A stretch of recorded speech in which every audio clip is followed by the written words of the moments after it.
When officers pushed through the half-open door of the upstairs apartment on Willow Crest Drive, the air felt staged. That's the only way to describe it. The television flickered blue light across the walls. A glass of red wine sat untouched on the coffee table, and in the center of the room, beneath a ceiling fan that clicked once every rotation, lay 38-year-old Marcus Hale.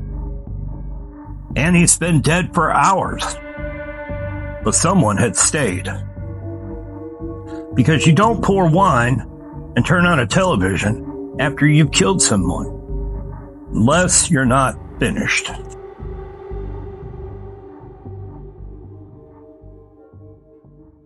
The official call came in at 11:42 p.m. A neighbor called and reported a strange, quiet, not shouting, not crashing, just quiet, the kind that presses against your ears. Detective Alana Ruiz would later say that's what unsettled her the most. Crime scenes usually carry chaos, overturned furniture, panic frozen in objects. But Marcus Hale's apartment looked composed, intentional. Marcus was a financial compliance consultant, methodical, risk-averse, known for spreadsheets and scheduled gym sessions. He had no criminal record, no history of violence, no outstanding disputes, the kind of man people described as predictable. And predictable men do not usually end up stabbed once, precisely once, in the chest. The wound was clean, deliberate. No hesitation marks, no defensive cuts on his hands, and no overturned furniture. Whoever stood in front of him, he let them. Detective Ruiz started with the wine. 2 glasses had been set out, but only one contained lipstick residue, a muted coral shade, subtle, very expensive. There were no forced entry marks, no security alarm triggered. The building's exterior cameras showed Marcus entering at 7:18 p.m. At 8:02 p.m., a woman entered. She wore a dark coat, her hair pulled back, and her posture was straight. She didn't rush, she didn't hesitate, she didn't even look at the camera. And she never left. That was impossible, of course. Everyone leaves eventually, except sometimes they don't leave the way you expect. And the woman's name was Evelyn Carr, 35, corporate mediator, known for resolving high conflict disputes between business partners. Calm voice, steady gaze, a reputation for reading people. She and Marcus had been seeing each other quietly for 6 months. Friends described their relationship as intense. Not loud, not volatile, intense. Evelyn had a history that interested investigators. No, not arrest. Nothing that simple. But former partners described the same pattern. Overwhelming closeness, rapid emotional escalation, and then disappearance. She would end relationships without explanation. Change cities, change firms, change friend groups. Reinvention was her specialty. When detectives located her car, it was parked just 3 blocks away from Marcus's apartment, neatly, legally, as if she had simply gone for a walk. And inside the trunk, there was a second coat and a bottle of bleach. Evelyn did not even ask for a lawyer. Oh, and that unsettled Detective Ruiz more than anything else. She walked into the interview room, composed, hands folded, breathing steady. And when asked when she last saw Marcus, she smiled faintly.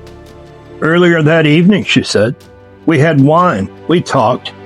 He seemed distracted.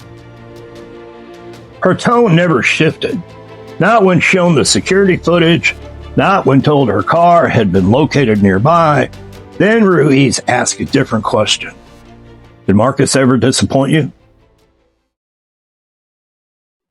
Her smile faltered. Just barely. Evelyn leaned back in her chair and exhaled through her nose. Everyone disappoints you eventually, she said.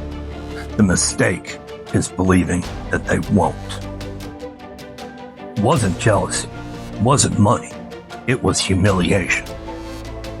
Marcus had ended the relationship the night he died. Text messages recovered from his phone showed he intended to move to another state for a promotion, but alone. He described Evelyn as overwhelming. In one final message sent at 6:53 p.m., Marcus wrote this: I need space. This isn't healthy. And Evelyn arrived at 8:02 p.m. Investigators believe they talked for nearly an hour. There were no signs of struggle because there was no sudden attack. Forensics suggested Marcus was seated when the blade entered his chest. One single thrust directly between the ribs, at close range and very, very personal. But here is what disturbed prosecutors the most. Evelyn didn't flee. Phone data showed her device remained inside the apartment until nearly midnight. She washed the knife, she wiped surfaces, she poured herself another glass of wine, and then she sat down. The television remote contained only her prints after 9:14 p.m. She changed the channel several times. Mind you, while the man is sitting next to her, dead. News, sitcom, documentary, breathing space. She stayed with him for almost 3 hours after he died. She wasn't panicking. She wasn't hysterical. She was composed. In court, the prosecution argued control. You see, I need you to understand that Evelyn built her career on managing emotional chaos in others. She could not tolerate losing control of her own narrative. So when Marcus ended the relationship, he rewrote her story. So she rewrote his. During cross-examination, defense attorneys attempted to frame the killing as a moment of emotional rupture, a crime of passion. But passion is messy, and this wasn't messy. This right here was measured. Then came the surveillance audio from the building's hallway. Faint, but audible. At 10:37 p.m., nearly 2 hours after Marcus was killed, Evelyn's voice can be heard softly speaking. Not yelling, not crying, just speaking. The words were barely distinguishable, but audio experts enhanced one phrase. You should have understood. Evelyn Carr was convicted of second-degree murder. She never displayed visible emotion during her sentencing.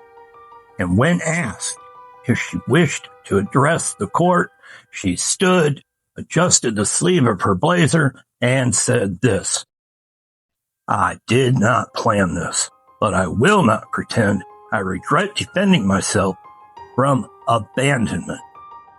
The entire courtroom just went silent, astonished at what they had just heard, because abandonment is not a weapon, but to some people, I guess it feels like one.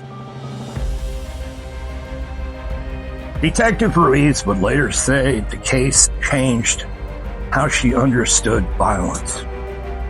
You know, we always look for rage, she said. We look for chaos. But sometimes the most dangerous person in the room is the calmest. Marcus Hale let Evelyn in that night because he trusted her. And he mistook composure for safety. And that, in the end, was the final miscalculation.